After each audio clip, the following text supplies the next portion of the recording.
Le FC Barcelone a repris le chemin des entraînements avec un objectif clair, la récupération physique de ses joueurs, après la victoire importante obtenue en Ligue des Champions face au Slavia Prague. Mais avant d'entrer dans tous les détails, n'oubliez pas de vous abonner à la chaîne et de laisser un like. Notre objectif est d'atteindre les 3000 abonnés ce mois-ci. C'est gratuit, rapide et cela nous aide énormément à grandir.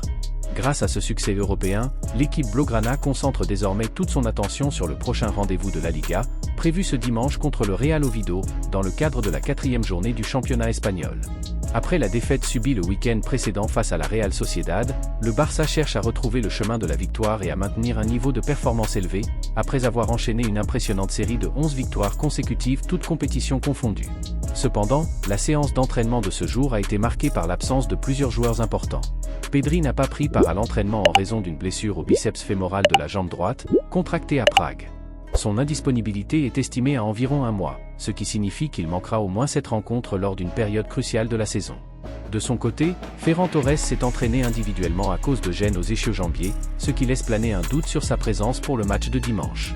Au-delà des aspects sportifs et physiques, le club prépare également le retour symbolique du football au Spotify Camp Nou, qui accueillera à nouveau un match officiel 42 jours après la dernière rencontre disputée contre Osasuna.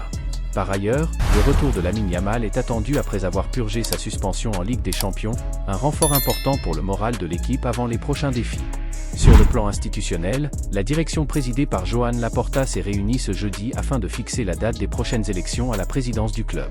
Laporta a confirmé que le processus électoral se tiendra le 15 mars, soit la première date possible selon les statuts, mettant ainsi fin à une période d'incertitude et lançant officiellement la course à la présidence du Barça.